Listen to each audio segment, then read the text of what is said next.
தமிழ் புத்தாண்டு பிறக்கிற இந்த நேரம் உங்க ராசிக்கு அதிர்ஷ்டம் கதவை தட்டப் போகுதா தெரியுமா? 4 ராசிக்கு வாழ்க்கைய மாறப்போகுது. உங்க ராசி அதில் இருக்கா? மேஷ ராசியில் சூரியன் பெயர்ச்சியாவதுதான் தமிழ் புத்தாண்டு என்கிறோம். உங்களுக்கு முருகனை பிடிக்கும் என்றால் ஓம் சரவணபவ என கமெண்டில் சொல்லிட்டு உங்க ராசியை சொல்லுங்க. இந்த ஆண்டு எந்த ராசிக்கு கஷ்டங்கள் குறையப் போகிறது என்று பார்ப்போம். இந்த தமிழ் புத்தாண்டு இந்த 4 ராசிக்கும் மிகப்பெரிய நன்மைகளை செய்யப் போகிறது. இதுவரை நீங்கள் பார்த்த பிரச்சனைகள், கஷ்டங்கள் முடியப் போகிறது. இந்த ஆண்டு பராபவ என்ற தமிழ் வருடம் பிறக்கப் போகிறது. இந்த வருடத்தில் சூரியன் மேஷராசிக்கு காலை 8 மணிக்கு பிரவேசிக்கிறார். அதனால் மேஷராசியில் உள்ளவர்களுக்கு இந்த வருடம் பிரகாசமாக இருக்கும். உங்களுக்கு விரய சனியாக இருந்தாலும் அவர் எண்ணற்ற சுப செலவுகளைத்தான் தரப்போகிறார். வீடு வாங்குதல், நிலம் வாங்குதல், குழந்தை வரம், திருமணம் என நிறைய சுப செலவுகள் தான் வரப்போகுது.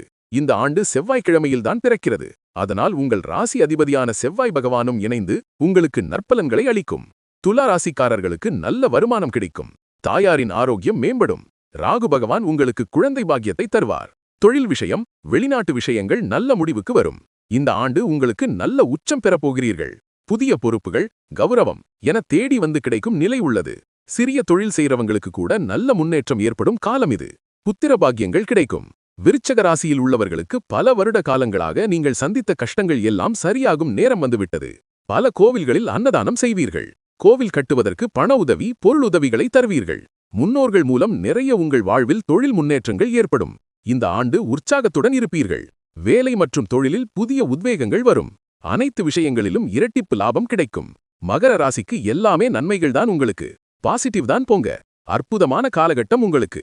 நிறைய நல்லது நடக்கப் போகிறது. இந்த பராபவ வருடத்தில் உங்களுக்குத்தான் அதிகமாக உள்ளது. தன்னம்பிக்கைகள் கிடைக்கும். திருமண யோகம் கிடைக்கும். அரசாங்க வேலைக்காக முயற்சி செய்தவர்களுக்கு வேலை கிடைக்கும்.